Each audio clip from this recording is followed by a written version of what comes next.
So yeah, this game is absolutely everywhere. The Lethal Company, a game that has exploded not only on the Twitch landscape, but pretty much has become a worldwide phenomenon. Absolutely everyone are hopping onto this game to see if the hype is truly real. But where the hell did this game come from? How is this game made by one person nearly the most played game on Steam? Let's grab a flashlight, turn on our radios, and hop into the rise of Lethal Company. This story starts in the year 2012 with a post from the channel Zeekerss. I hope I'm pronouncing that right. The early stages of Zeekerss' YouTube channel were mostly Roblox skits, where he and his mates just goofed around on Roblox. After posting many of these skit videos, Zeekerss would dabble into game development. In the early stages, Zeekerss would create Roblox horror games, with the first of these games being Dark Mansion. This was a simple horror survival Roblox game, and in time, many more games would be made. These games would amass hundreds of thousands of views and would start Zeekerss' passion for game development. These games include Demise, Forest of Dreams, Contrast, Guidance, and a lot more. Zeekerss would release Lightbulb in 2015, which was the first big hit for Zeekerss, and soon after an even bigger hit with 5.4 million visits for the game Silent Dark. Even more impressively, this game would be nominated for the Bloxies, which is pretty much Game Awards but for Roblox. Zeekerss would move onto itch.io and Steam, with his games amassing a lot of success. Some notable games like Welcome to the Dark Place in 2019, a text-based horror game. It Stills in 2020, which is a first-person horror experience amassing 1,200 overwhelmingly positive reviews on Steam. Other games like Dead Cedar in November 2020, a survival horror, and The Upturned in May 2021, which is a comedy survival horror game. All games releasing in the span of a year, which displays Zeekerss' immense creativity. The games had their own personality and charm to them. Interestingly, Zeekerss commonly utilized a bit like art style in his older projects, which is well also used in Lethal Company. Interestingly, the concept for Lethal Company actually stems from a Reddit post on the Phasmophobia Reddit forum. A post which suggested to Zeekerss to quote, make the walkie-talkie an item, and take full advantage of voice recognition. This post would say the limited communication between players is one of the scariest things about Phasmophobia, and forcing players to choose between holding a walkie-talkie or another crucial item would add a spooky dynamic to the game. If the walkie-talkie was a physical thing, perhaps one could be shared amongst many players until they are forced to separate. The post would go on to elaborate on the idea of having players engage with each other via in-game voice recognition.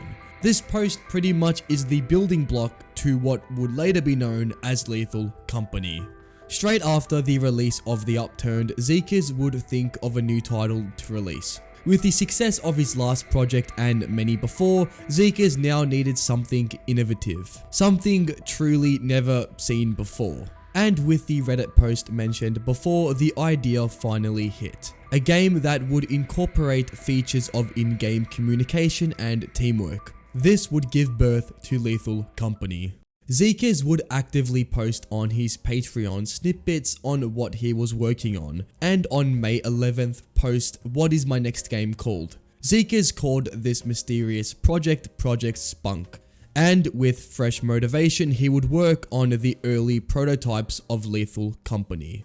On July 8th, Zeekerss announced Lethal Company would be his first ever online multiplayer game, a far step from the single-player horror experiences he had made prior. With that, Zeekerss would post many dev videos on his Twitter showing the progression of the game. Most clips showed the absolute chaos this game had to offer, with an emphasis on one of the core features this game had, which was proximity chat. Early footage of this game showed that instead of a ship, players would traverse through an elevator system which would plunge further into the planet. Moving into 2023, Zeekerss would essentially rework his game and make the game a larger concept, with the elevator being scrapped in favor of the now iconic ship. Zeekerss made a bold move to scrap a month of work away, but for the long term of the game, he knew this was the way to go.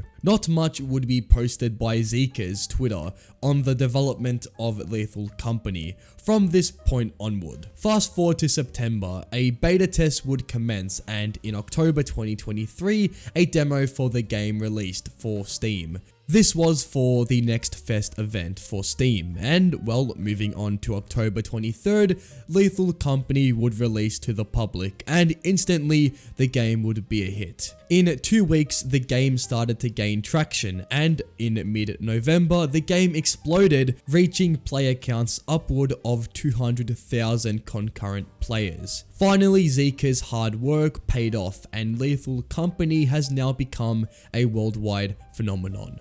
If you have played Lethal Company, then you probably know how stressful and fun the game can be at times. A lot of this comes down to the design of the game. This game takes inspiration from Phasmophobia, with the again mentioned Reddit post being a huge inspiration for the game. But Lethal Company is more than a simple survival horror game. It takes elements from horror, roguelike, and survival games and mixes it into something unique. You essentially have a quota every 3 days. What's that? You have no money? Well, the only option left for you is to explore these spooky ass facilities in hope to find your precious salvage. And your boss is an octopus guy who won't be afraid to eat you as well. The game's concept is simple, but the way it's executed makes it a fun mess to play with friends. The voice chat is by far the bread and butter of Lethal Company. If you are getting your face sucked by a space bug, the audio coming from that player muffles and is unaudible. You and your mates fall in water, well, suddenly your voices are submerged in water. Or when sound is used against you, like when an eyeless dog approaches you, you need to be silent as the game picks up audio which will lead to a quick death. Coilheads rely on constant teamwork and communication to be dealt with. The Bracken relies on darkness, so having a flashlight and checking your surroundings is needed for survival. And the Jester, well, let's just say if you see this thing, you should just run. The game has a layer of skill required, which makes strategizing with teammates a crucial element of survival. Another great feature is the tools like walkie-talkies. If you know you and your teammates are splitting up, take a walkie-talkie or have one player sit in the ship which has an overview of all the players in the facility. This allows the player to choose what best scenario should be taken in the situation presented to them. Another option is if you want to defend yourself, then bring a taser, or if you just want to fly, then well, here's a jetpack. For a game which on the surface looks simple, and this is pretty deceiving, as what is underneath all that simplicity is actually a very complex but very fun experience.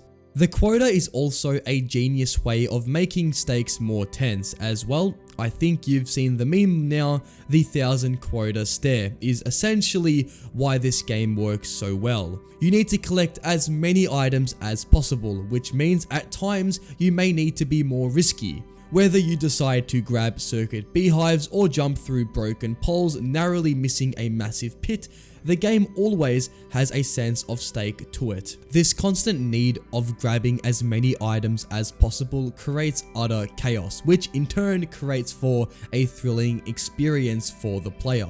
Also, the game uses horror elements to play on the player's mind. Will a Bracken be behind me ready to snap my neck? Or is there a spider on this wall? This constant need to check your surroundings creates a sense of paranoia, which I think this game does absolutely perfectly. This isn't really horror related, but the charm this game has, with of course the amazing ice cream truck song which plays when the supply crate lands. You also have the iconic dance move and the infamous point. And you also have this one.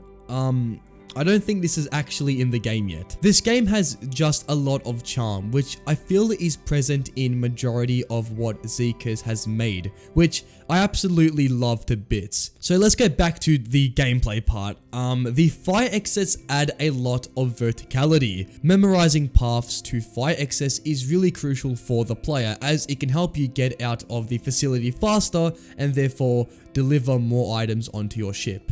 With each game you spawn into, a random seed will be given to the player, which means each game is unique. The amount of replayability this game has is truly mind-blowing, and having a unique experience for each time you play is definitely a factor that makes the game truly amazing. I'm not gonna lie, this game may just as well be a Game of the Year contender. Okay, maybe that might be a far stretch, but the game is a masterpiece. It needs to be said how horror in gaming has recently just felt missing. Now, there are bangers here and there, but when was the last truly poop your pants like horror game? This year, I will say I have 2 horror games, which are what I would say are my favorite horror games of the year: Alternate Watch and Lethal Company. Both games are made by one person and have this unique feel to them, which just oozes creativity. One is a monitoring game, which uses unsettling imagery to convey fear, and the other a truly unique take on survival horror. Lethal Company does a lot, and the thing it does best is how community driven it is. A key reason why games are so memorable is the effect it has on the player. Remember Elden Ring and the maidenless memes? But why does a player choose to immerse in the world to this degree?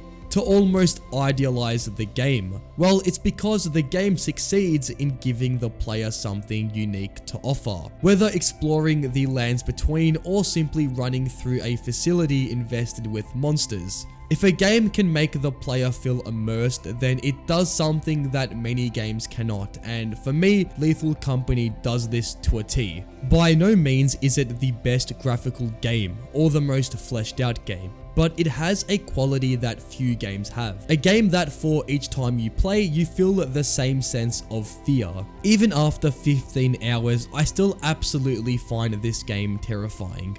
From the first time I played this game to my most recent match, I still fear the game just as much as my first time playing. The game really shows how your choices during the match can affect your survival, which allows for unique situations each time you play.